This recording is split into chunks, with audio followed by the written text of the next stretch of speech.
Welcome back our channel. আবার একটা video নিয়ে চলে এসেছি। অনেকদিন পর আবার হোম ম্যাচ পড়লো আর জামশেদপুরের সাথে মোহনবাগানের ম্যাচ।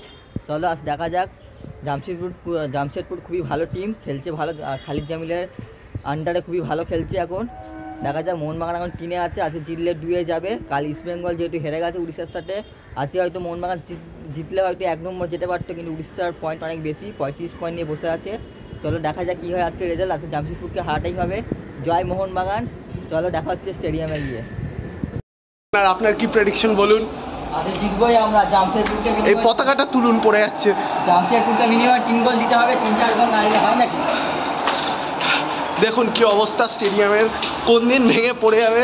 স্টেডিয়ামে আরো দরকার।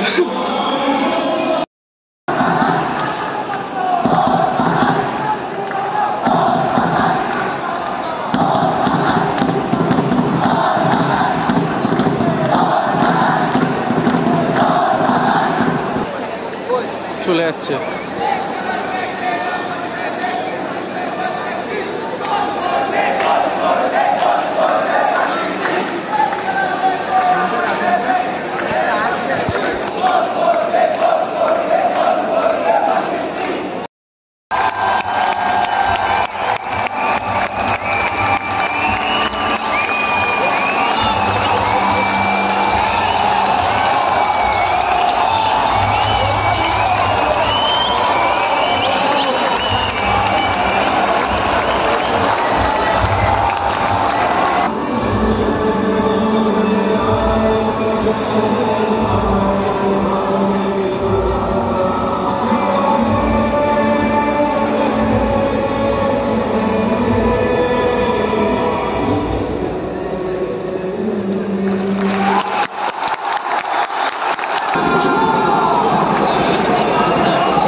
খেলা স্টার্ট।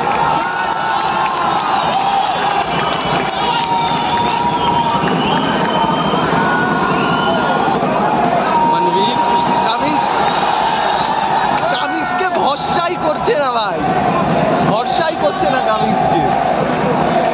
পাঁচটা যে দেবে।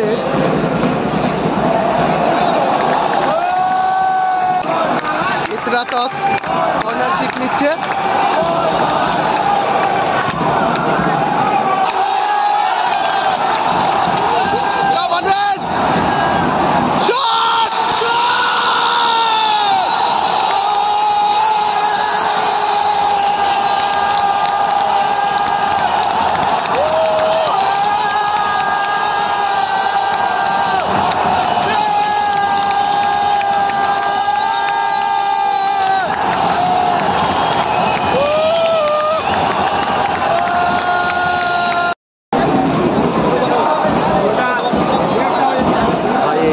জামশেদপুর একটা প্লেয়ার ইনজিওর্ড হয়ে গেল।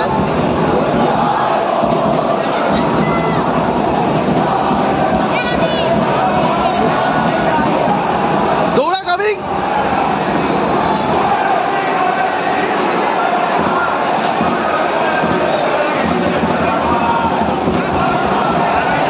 আরে কিসের নকটির প্লেয়ার ভাই, ধর। रुको जरा, सबर करो।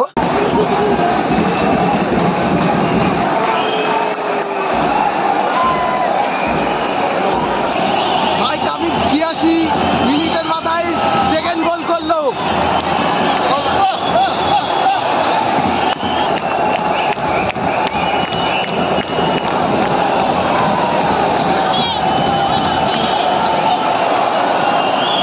ভিডিওতে নিলাম একটু।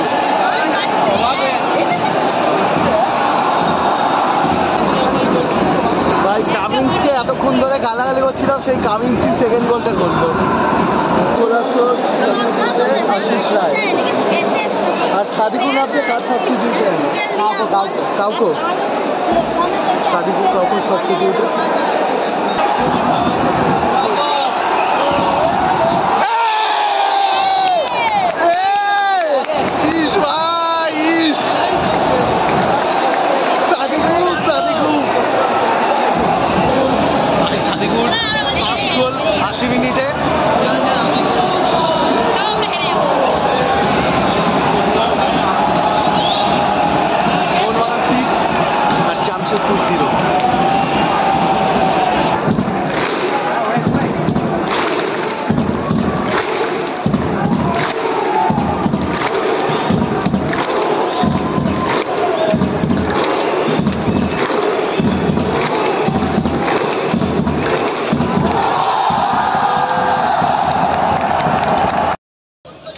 এইমাত্র ম্যাচ শেষ হলো, মোহনবাগান 3 আর জামশেদপুর 0। আচ্ছা, মোহনবাগান দারুণ খেলেছে। মোহনবাগানের টিমে 11 জনই সেরা খেলেছে, 11 জনই সেরা। তবে কিছু বলার নেই, মোহনবাগান এবার আইসিএল চ্যাম্পিয়ন, আর সিলটাও আমাদের।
সো এখন আপাতত বাড়িতে ঢুকছি। আর ওভারঅল আজকের ম্যাচটা দারুণ ছিল। আমি তো ভেবেছিলাম 2-1 হবে, কিন্তু সেখানে 3-0 মোহনবাগান নো ডাউট পুরো ম্যাচ লিড করেছে আর যথেষ্ট ভালো খেলেছে। কামিংসও ভালো খেলেছে আজকে সারপ্রাইজিংলি। সো আজকের ভিডিওটা এই অবধি। যদি ভালো লাগে প্লিজ লাইক করো, শেয়ার করো, সাবস্ক্রাইব করো। আর জয় মোহনবাগান।